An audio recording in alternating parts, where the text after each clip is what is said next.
And Stade Saputo for RSL's first ever trip to Montreal, just the second ever meeting with the Montreal Impact a year. 4 changes overall. Kwame Watson-Sirbo comes in the central part of the fence alongside Chris Schuler. Lavelle Palmer comes in as well. Sebastian Velasquez up in the midfield. Changes. Yeah, 2 changes overall, but a transformation in the formation. Going to a 4-4-2. Maxime Tussaud comes in on the left-hand side. Justin Mapp in front. Andres Romero on the right. Do not allow him to point to the spot. The rain has stopped today, but the wind, it will be a factor here at Stade Saputo as we're underway. Terrific to have you along for the ride. Bill Riley and Brian Dunseth on an early Saturday afternoon back in Salt Lake City. A 2-1 loss at New York, but statistically they were outstanding in their last game. That's why it's a bit of a surprise that they're going back to the 4-4-2, and that 4-1-4-1 had over 400 passes. There's Palmer, ball flicked up and in!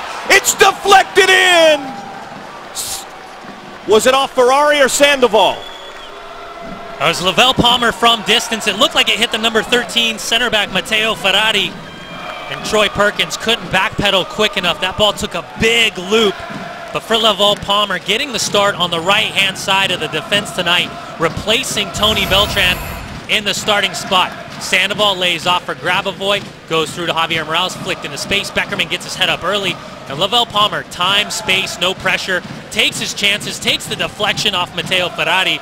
Unfortunately, Ferrari, that will be an own goal against him. But for Real Salt Lake, taking the big 1-0 lead on the road in the 7th minute. Hand side on the left-hand side, tracking back right here on the back of Brovsky. He's been very, very active. Mapp wide. Justin Mapp in. Shot in front, the goal. Felipe levels the match in the 39th minute. Too much space for Mapp, and nobody marked Felipe as he slots it past Ramondo. And we're level here late in the first half.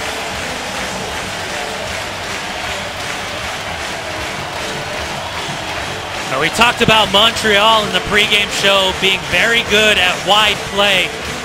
Mapp, Romero, very capable of creating those goal-scoring opportunities. He finds that space in behind with Chris Winger tucked inside. Mapp gets his head up. This time plays with his right foot as opposed to cutting it back with his left.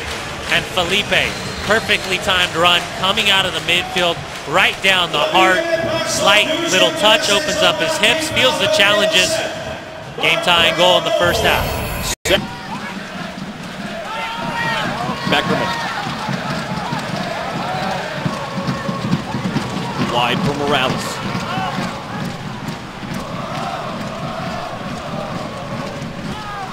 Javi from distance. Whoa, just parried over the top that time by Perkins. A tremendous hit from Morales, 22 yards out. That is just a horrific mistake across the back line for Montreal.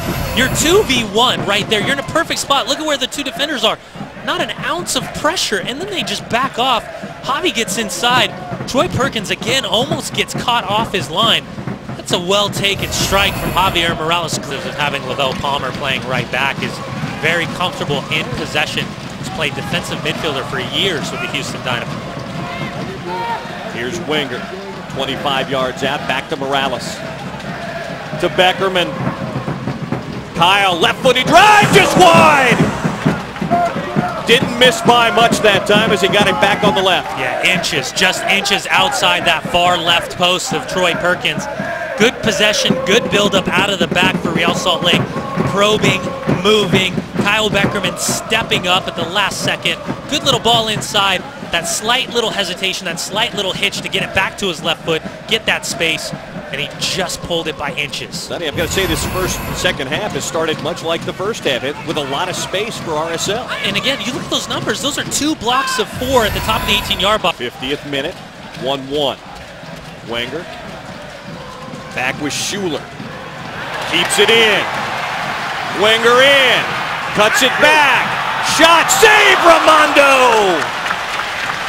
And DeVio asking where was the ball. He wanted it on that back post. Well, I think he deserved to take that shot at that angle, but he didn't get all of it. The angle and the pace behind it was easy enough for Nick Ramondo to cover up, but he wins the challenge. Schuler goes down. Somehow that ball kind of gets away, gets his head up. Good recovery run, but the movements from Lavelle Palmer just enough, and DeVio, there's that movement. Dips in, pulls off. If he moves at all, he's probably going to sprint off the line again, but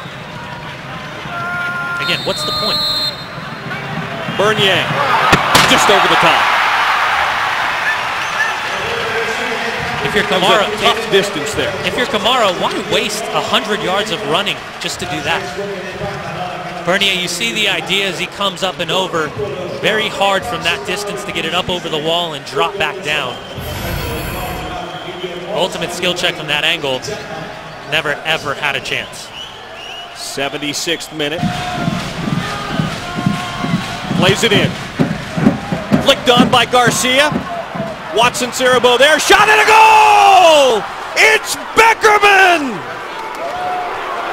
And it's 2-1 RSL in the 77th minute.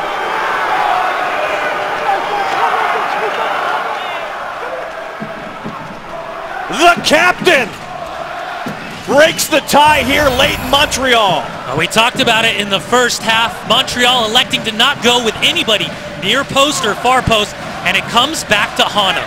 Absolutely no reason why you wouldn't have someone on either post. Troy Perkins having to cover all by himself. Ball drops down. Kyle Beckerman reacts quickly. Proactive as opposed to being reactive. Lead late like they did 2-1 the other night in New England. Let's hope there aren't any unfortunate handballs in the box tonight. DeVio in! DeVio hits the post and it spins in!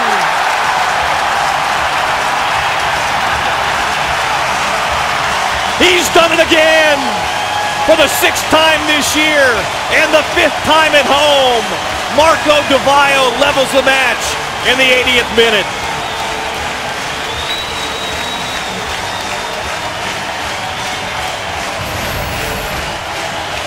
A good run down the heart of the defense as DeVio just pulls off. He's absolutely in an onside. Oh, he is.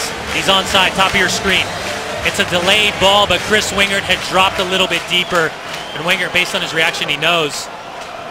Tissot, slight little touch from Wingert. DeVio gets his head up. Raimondo gets a touch to it. Looks like it hits the inside of the post, but he's in an onside position. Now back again in Major League Soccer. And has not yet found the back of the net. There's 4 helpers so far this year. Here's Morales. Javi. Zhao, he's in. Plata, big save, Perkins.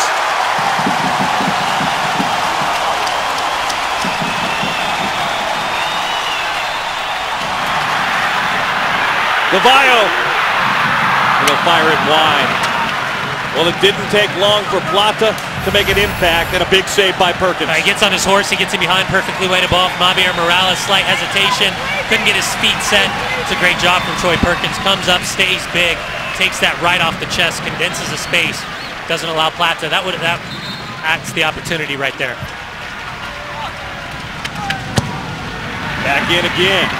Loose in front, a shot and a goal! It's Ferrari who breaks the tie in the 3rd minute of extra time. 3-2 Montreal.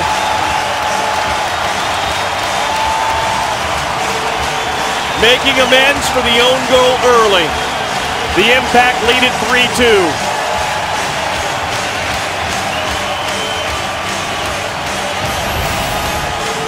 Ends up getting his 2nd goal of the night. A tussle at the bottom of your screen, and he's just completely unmarked. It's completely unmarked. Everybody goes to the ball. Matteo Ferrari, completely unmarked, turns, quickly gets his shot off. Nothing Nick Raimondo can do. Stevenson. And that's that. Alan Chapman blows his whistle and tells us that 90 minutes of soccer have been played here today in Montreal at Stade Saputo.